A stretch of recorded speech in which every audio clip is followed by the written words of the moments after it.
Good morning, everybody. Good morning, viewers from all over APAC, starting from my fellow colleagues in India, Singapore, Middle East, Hong Kong, and all over the world. From Nexdigm, we're very proud to present you our views on the key theme that is being discussed, deliberated in the contract management world, which is how do we unlock the business value of your contracts with a well-defined contract management strategy. So obviously, I'm also proud to introduce our team who are backstage. And if you have any questions, more than happy to answer your questions. I'll just quickly touch upon the team. So we have myself. My name is Karthik. I have over 20 plus years of work experience in the global business world. And I've joined Nexdigm in Jan 2020. Currently, I take care of the global sales, the consulting, and the contract management services for BPM. Apart from me, there's Alpna, who is the executive director for BPM. Ujjwal Dikshit, who's there on the call, he's heading our contract management services as part of BPM. Partha, who's associate director for the business management and consulting services.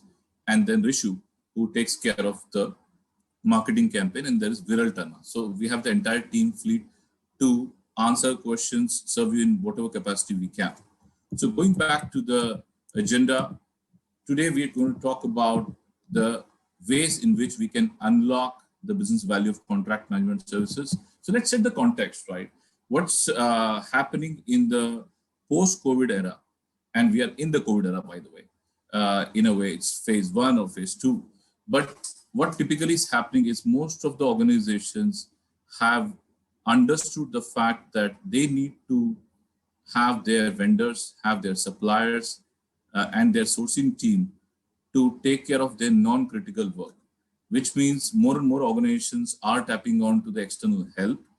And what that then does is you are entering into a lot of agreement and contracts. So overnight, especially for the Fortune 500, Fortune 50 organizations, the number of contracts in the last 5 years and the last 2 years in specific have actually multiplied. So you have a situation wherein you have an overwhelming volume of contracting already there. Then there is a mid-sized company and the small-sized company wherein there is a dearth of the right skilled resources. When we say the right skilled resources in naturally the procurement, the contracting space, etc., which means the resources who understand the end-to-end contract management, the usage of the software, the process that we need to follow, and how do you leverage the contract management space end-to-end. And that kind of right skill resources are not available in the mid to small. The third is the absence of a standard template so that you can accelerate the contracts, you can extract a lot of information at a click of a button. So that is not existent in many, many organizations. Therefore, what are we are grappling with the situation of lack of view with the click of a button of end-to-end contract lifecycle. That's the context. These are the challenges most of the organizations today are grappling with. Some of them have accepted. Many of them are still trying to find their own ways to solve this problem. With that, the solution, the very high level is how do you strategize for a situation like this, right? The first and foremost, one needs to understand contract management is not a piece of paper. It is much more than that. And as my friend Ujjwal always says, it is not a dead document. It is a living document. You can extract a lot of value out of it. You can directly impact your bottom line and so on and so forth, right? So with that, if you look at our thought process on strategizing, we're talking about effectively implementing the organization policies, contracting rules for each executed contract, right? So there has to be a standard way of incorporating your organization policy in every contract. Second, in terms of the compliance and the deliverables has to be adhered when you perform the contract. In terms of the setting of objective or each step in the contract lifecycle is very, very important. And that starts from the top, that starts with the CXOs like us and all the way to the legal head, all the way to the department, the procurement department executing and to the business who are going to finally use the contract for sourcing for the sell side or the buy side work. Last but not the least, in terms of the audit trail, because we all know, right? I mean, not every employee is going to start with your company and retire. So you need to know who executed the contract, what is the logic and the basis of approval, and you need to have the trail so that at any given point in time, if you want to go back to a contract repo, you should be able to pull the contract and the logic why that was executed in the first place. In terms of the outcome, and therefore, if you do all this right, we are trying to talk about an outcome wherein the use of contract to remain compliant. It cut down on a lot of disputes, internal and external. And most of the time in my career, I've seen a lot of disputes happening internal than external, because external, it is hard-coded, and unless something changes, normally the disputes are fairly less in number. But internally, it's all about who got the approval and why are we in this situation, and so on and so forth. Naturally, in terms of the other outcome that we're talking about, you will have a situation where you use the contract to get better performance from the suppliers and the vendors, because with changing time, there are a lot of clauses that will be there in the contract that will safeguard your interest based on the volumes. If the volumes go enormous down, then obviously contract kicks in. If you want to renegotiate the contract in the middle of a 5-year tenure, then there are options. So there are many things that are there in the contract. If it's been executed well, it will favor you as an organization. And also you can use contracts to get a lot of business insights in terms of how the revenue projection is going to be, how would the expense look like in the next 5 years, where are the renewal clauses going to impact you, and so on and so forth.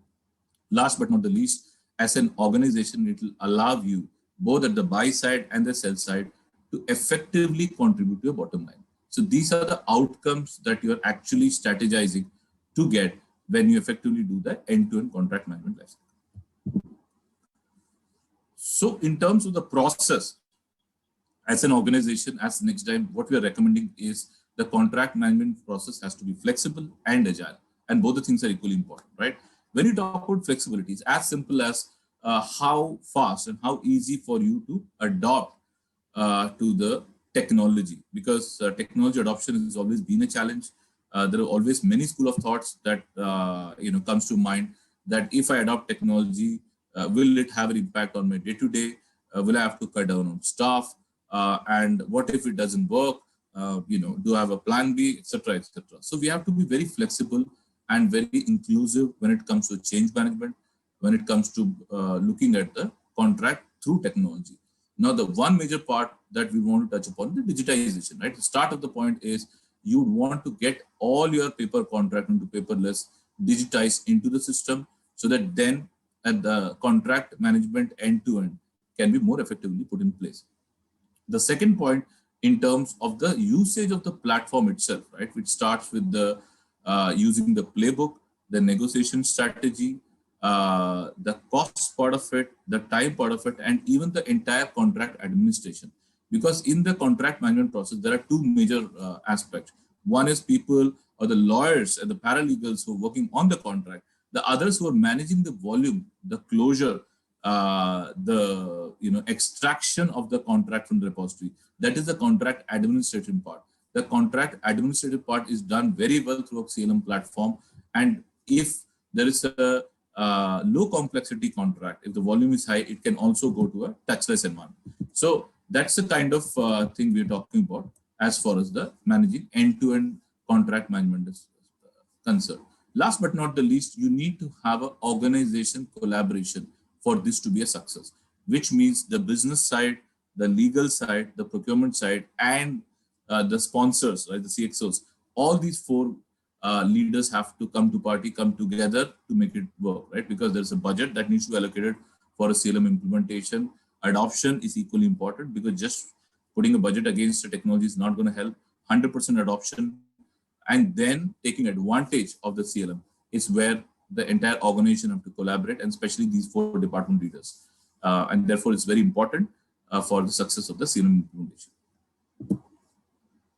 Now, let's quickly touch upon the heart of the contract management, which is risk-based contracting, right? Very important for us to understand the contract has to be profiled first, being high, medium, and low in terms of risk. Naturally, wherever there is a low-risk contract, you might want to use CLM platform end-to-end 100%, and maybe it can go even to touchless after a point in time.